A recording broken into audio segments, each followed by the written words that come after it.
Hello there everybody, welcome back to my channel. My name is Joesephyr and welcome to another Should You Pull video for Dissidia Final Fantasy Opera Omnia. Now Dissidia has decided to go and release both a Mid-Italian's event and now Mog's event, or the story chapter, the end of Arc 3 Chapter 1, pretty much back to back, like 2 days apart from one another. So even though I have already released a video today, you're going to be getting another one, and we're going to be talking about Mog. Now, Mog is as adorable as they come. We all love a Moogle. Everyone loves Mog. But how good is their kit in Dissidia, and how relevant is it to the event that comes along with them? Now, so if you'd like to keep an eye on what sort of things Mog does and how to tackle that Lufenia, because this one's fairly abusable. In fact, it's very abusable, provided they don't do anything to it. And if you'd like to know how, then stay tuned and keep on watching.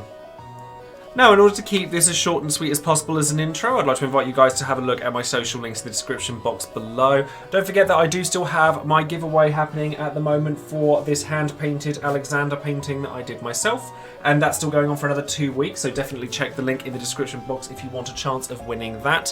When it comes to Patreon, I always shout out one of my patrons every time I release a video, and today that person is going to be Rossum, who has been on my Patreon for a little while now and is a Zidane fan, so thank you very much for your support. It means a hell of a lot to me, as it does for anyone who would like to check out the link in the Patreon towards my Patreon in the description box below, where you can get various benefits like behind the scenes footage, voice chats we all do together, being involved with Would You Pull, and a buttload more stuff as well. Don't forget to check out all the other content creators out there besides myself, as well as all the other resources, all linked down below for Dissidia Final Fantasy Opera Omnia. Now, with this particular banner, we only actually have one major featured character. There's no other LDs, there's no reworks or anything like that. We just have to talk about Mog. But the banner itself will contain all of Mog's gear, so EXLD, etc. It'll be your last chance at Terra's Burst, like maybe not including the Mayfair banners, but I have a feeling that they're either going to be reprints of Balthea, Vivi, and Vincent, or they'll be the missing sort of extra like double burst banners that we would have gotten when JP had it after the COVID pandemic started. It might be those, I'm not sure. But I don't think we're going to see another chance for Terra's Burst come along apart from this one. And then we get Kane and Vincent EX, which is kind of just there, really.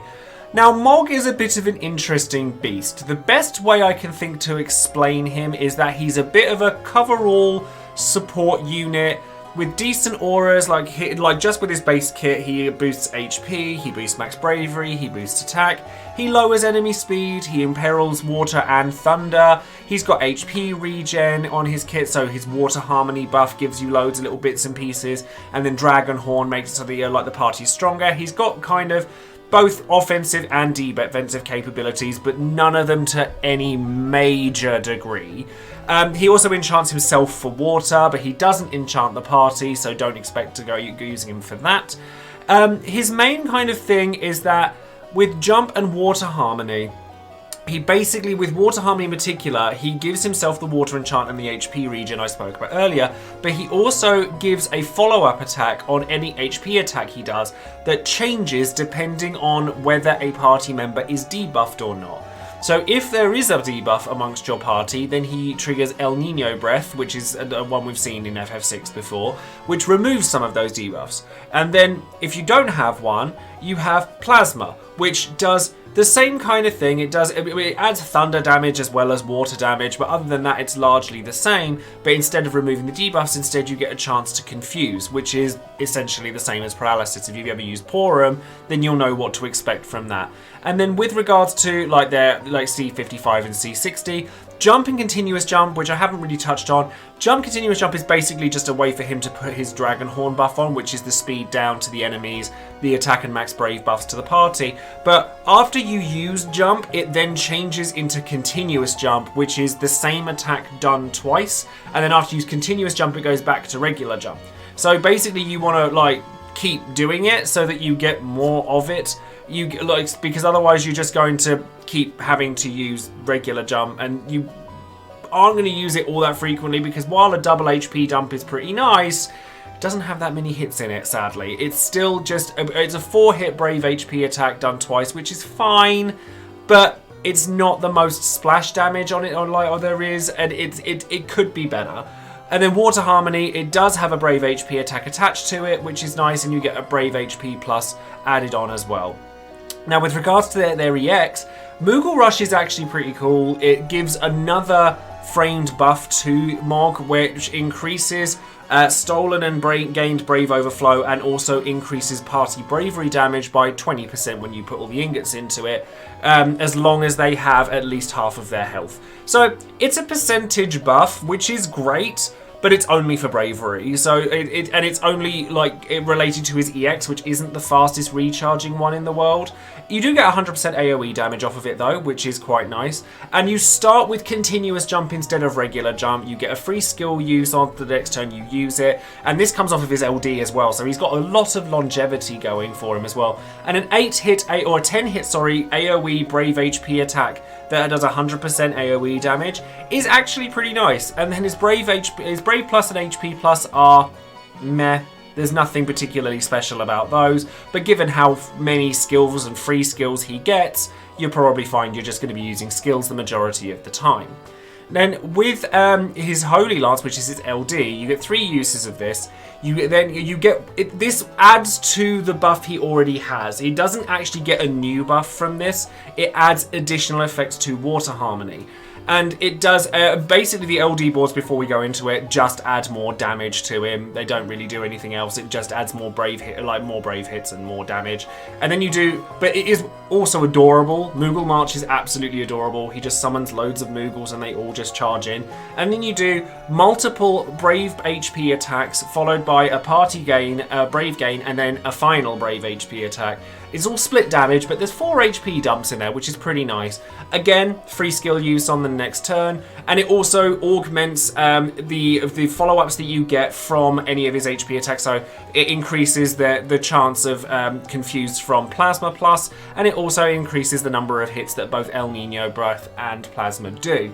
And it also increases the Water Harmony's speed down. It compounds the speed down you get from Dragonhorn by putting it on Water Harmony as well. So the best way to look at him is that he's kind of like Leviathan, but in a character. So he reduces the speed, and he also, after the LD, gets party bravery gen off of it. You also restore a lot of health from his LD as well, so he's a healer. He's a pretty capable healer. The thing with Mog is that he is very much a jack of all trades, master of none. He does a little bit of everything. He's got nice auras. They're not like spectacular, massive. They're not like Cecil levels of huge defenses, huge HP damage gains, huge bravery damage gains. You know, all of that stuff all combined. He does have some pretty nice ones though. Damage-wise, he's a little bit lacking, but he's not like the worst character in the game for it. It's just irritating that in order to get to continuous jump, you have to use jump, and jump's not particularly good. And then Water Harmony is fine. It's like Brave Batterying. You get some really nice like speed downs on your opponents using it. And his EX and his LD are also pretty good. You do get some Brave sort of increases from it. And the LD attack is nice in that you start with Water Harmony because of the EX+, so you don't have to use it straight away. So it just adds to what you already get from it. And because the EX and the LD both grant free skill uses, he's got a lot of longevity in there. And like, you know, cleansing debuffs is nice from El Nino, and, you know, chance of confuse is nice, but it's one of those things that because it's a chance happening, like even with the LD it's 30%.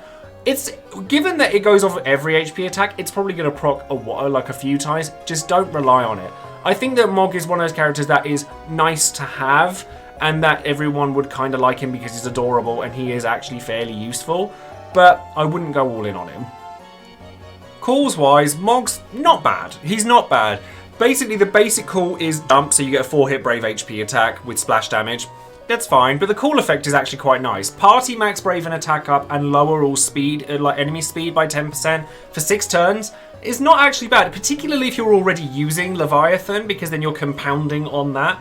And then Moogle March, it's a big heal, and sometimes big heals are really useful for certain Lufenia fights, like sometimes they ask for them, and a lot of people have used Cecil for that up until now, but now you can use Moogle March instead. And then it does the 4, all of the Brave HP attacks, and that's pretty much it. You don't get Water Harmony, you don't get anything else out of it, but a big heal and a decent amount of damage, it's not to be sniffed at. Again, not one I would go out of my way to chase because we kind of have quite a lot of healing, like strong healing LD calls at this point. But I do quite like Jump having that cool effect that compounds speed down. So if you're using characters that like that, then yeah, that's a reason to look at Mog. He does have Unity's Keystone, which I always appreciate. It's one of my favourite keystones when it comes to high armour. I don't see, like, even if I'm not going to be pulling for Mog, I'll tell you that now. But even if I were, not sure I would use Mog enough to warrant getting their high armor. I would like to think that I would, but I probably wouldn't. And then he has a C50 that boosts his attack and his max bravery as long as he's got his buffs up. He doesn't, you can't really see it here, unfortunately, because it's in Japanese. But it boosts his stats while he's got his buffs up and their offensive stats. And then he wants attack. He's got a lot of small but multi-HP dumping attacks, so you can get as much out of that as you can, then all the better for it. And then, as I said earlier, all that the LD board does for him is just make the Moogle March a little bit stronger. Now, as for the event itself, this is a story chapter that features a prominent boss from one of the older games, which is the Dullahan, and basically there's going to be a particular way that almost everyone is going to tackle this, provided, of course, that Square doesn't cotton on to the fact that they missed it the first time and patch it. So while I will discuss the cheese strategy for it, I will also discuss other ones as well, because there's every chance that they could make something change in order to make it so you have to do it properly. Now, with this story chapter, the Dullahan on turn 0 casts its recast attack, which dispels all debuffs, or dispels a debuff, and also does a Brave HP attack to everybody, but more importantly, it puts a framed debuff on you that poisons your entire, poisons you and really heavily, like 30% of your HP heavily, for, I believe it's 3 turns. Now, this is a bit of a pain to deal with. You can get around it by using healing, you're obviously supposed to use a character like Mog to get rid of it, but you don't necessarily want to, because what you can actually do is just bring Yuffie, regardless of whether you have gear for her or not, press skill 2, give it back to him.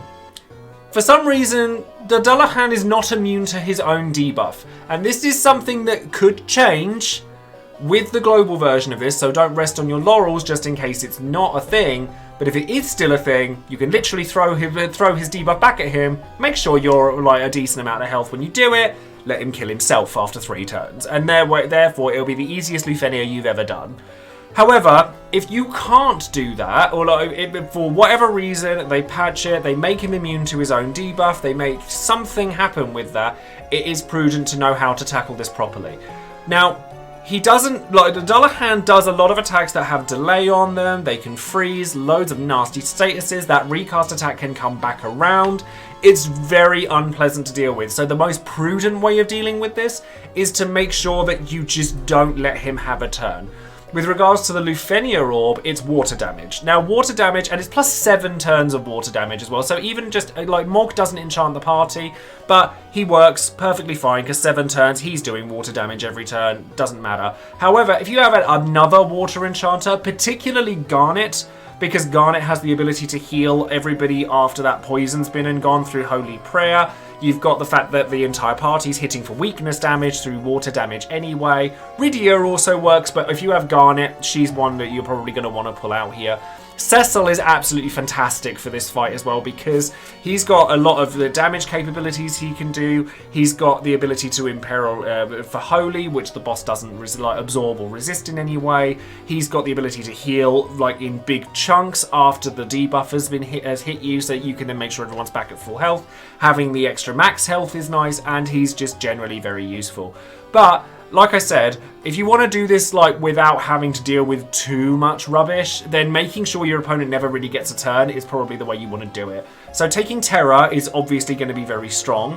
Taking a Miditelian would be very strong, if you can make sure that he doesn't get a turn, just through delaying him or making sure that you're taking more turns than he can, then that's the other way you could do it. Or you just take a Miditelian and make it so that they never get a turn, and then that works. Basically just abuse everything. It's a single target fight with an elemental damage Lufenia Orb. If this doesn't scream abuse the turn order as much as you physically can, this would be the time to do it. Be very careful with physical-based characters, though, like melee-based characters. Aranea would be fine here if you want to do it that way.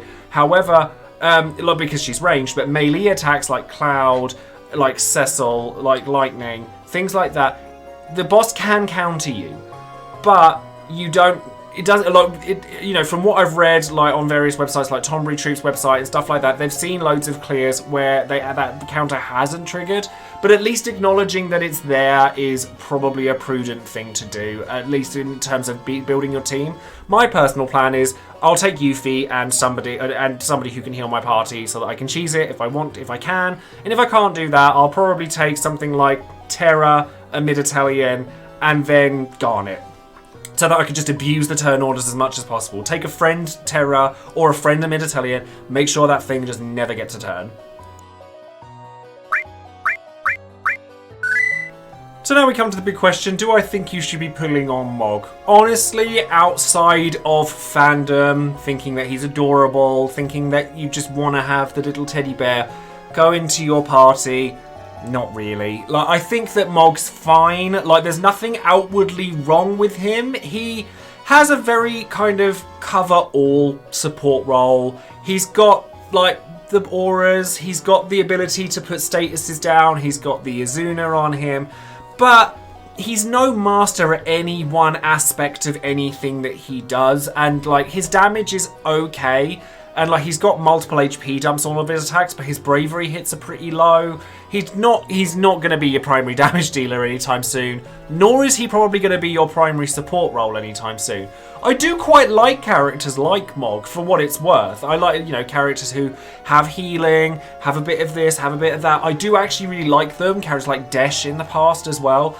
But I think that because there are so many banners coming up in the near future, like they're fast approaching, that everyone's going to be wanting to pull on. So Garland, Bart, characters that are like, all of Bart's banners are like really good. And so therefore taking the opportunity to save where possible is probably a good one to take.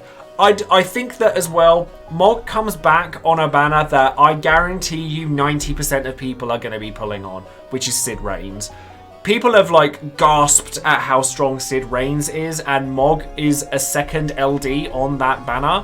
So therefore, even if you do want to use Mog, you could probably get your use out of him a bit later on. I mean, I don't know where you're going to really use him at that point in the game, but you probably could try and find ways to use him alongside, like if you pulled him as a consolation prize to Sid Reigns. I think he's lovely to have, and I think he is adorable. But at no point do you really need him. I think even pushing it, if you were really looking to get Terra's burst weapon, yeah, you could throw some resources at this, because Terra's banners outside of herself, not so fantastic.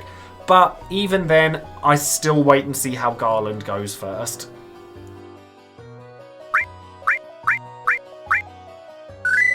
So now, of course, finally it's time for Would You Pull, the section of the video where you, the viewer, get your chance to let everybody know whether you would or wouldn't pull on any given banner and why.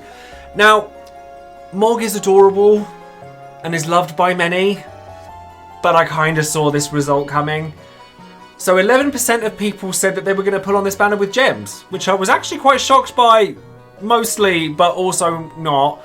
15% said that they were going to use more than 100 tickets, 26% of people said they were going to use less than 100 tickets, and 48% of people said no. I am very firmly in the no banner. If I'd had better luck over the past couple of months and I hadn't had to spend so much on various banners, then I might have considered maybe throwing some tickets at this. But by and large, I don't feel that Mog is necessary for pretty much any content there is going. And like I've said many, many times, when I say that a banner is skippable, that is not a read on the character or to say that they are bad. When I say that a banner is skippable, it's usually a good thing. It usually means that we have a bit of breathing space before the next thing comes along that everybody's gonna want. And in this case, it's Garland, and Garland is a character I know I want, and I know I'm not alone on that either. So let's go into some of the comments. Pale Raider says, are we skipping this little guy? Although his kit is interesting and kind of unique, there's still not enough about his character that actively makes me want him in my party. Other water enchant options exist, and in the case of Garnet, also have a bright future ahead of them, so that area is covered. Garnet's LD is fierce when that comes around, and I'm going to want that. In a way, I envy the players who are dedicated to Mog to the point of trying to make him work wherever possible. But with Garland just around the corner, it won't be long until I can sink my teeth back into some good old content. Happy pulling. Can't reiterate all of this myself any better. Like, honestly, I get a little envious sometimes of people who like will make their favourites work no matter what. People say that I'm a slave to the meta or whatever and things like that. It's like, I wouldn't go that far because there are characters that I know I want that aren't necessarily like that, but I find it hard to like pull for a character I know I'm not going to use. This is why I didn't go for Emperor's Burst, and it's it's one of multiple reasons why I won't be going for Mog. DJ Law says, on the other hand, easy pull for me. I'm a huge fan of both FF6 and Mog. I know his kit returns in a later banner that is overall better, but this is strictly a fan pull here. Nothing wrong with that. Absolutely nothing wrong with that whatsoever. I think that there are lots of events where you can use Mog. Are there better options? Probably. But if you can make him work, there's no reason why you shouldn't. Like, if you enjoy, if it's what you enjoy playing, go off. Like, do what you think you need to do to enjoy the game, because at the end of the day, the way that we all play these games is different. And therefore, like, if you love Mog, use Mog. He isn't bad. He isn't bad. He's actually pretty good. He's just not absolutely backbreakingly stellar. And unfortunately, when there's so many banners that are, that's why we have to be very strict and look at the banners that we're not going to be pulling on. Aurelius says, I voted no. Mog would have been a luxury pickup for me since I have enough cleansers and supports, but the game has not been kind to me this past couple of months in terms of pulls. Poor Mog will have to sit his coot tushy down until my resources get replenished. Yep. That's pretty much exactly the situation that I'm in. I would quite like him. I would quite like Mog. In fact, I actually would like another chance at Terra's Burst. But my priorities are elsewhere. And then finally, Grayson Snyder says, nope, doesn't matter how good Mog is or how much you like him. 2 words, Sid Reigns. There are a great number of people who probably looked at this banner and was like, I'd still quite like him. Then when Sid Reigns came out, and they saw that Mog was like a consolation price to that, they're like, actually, do you know what? I think I'll wait till then. And that's, again, another reason why I'm not pulling here, because I know I'm going to be pulling for Sid Reigns, and if I get Mog along the way, fantastic. So that's going to be all for today's Should You Pull video. Hopefully we'll get a bit of time between this one and the next one, although the Mayfair stuff is coming up and I'll be very interested to see what comes out of that. Let me know in the comments below, A, whether you're pulling on Mog, and B, what you think those Mayfair banners are going to be. Mayfair, that's not a word. And let me know what you think is going to be on those banners, because with Abyss, it's usually something interesting. And if it is reprints of the 3 Global First characters, LD boards, maybe? Who knows? Let me know in the comments below. Anyways, thank you very much for watching the video. Don't forget to like the video, subscribe to the channel, and click that bell for notification of any future videos I might be making. And of course, don't forget to click on the link below for your chance to win this painting, as well as other stuff. So thank you very much once again for joining me, and I will see you next time. Take care. Bye now.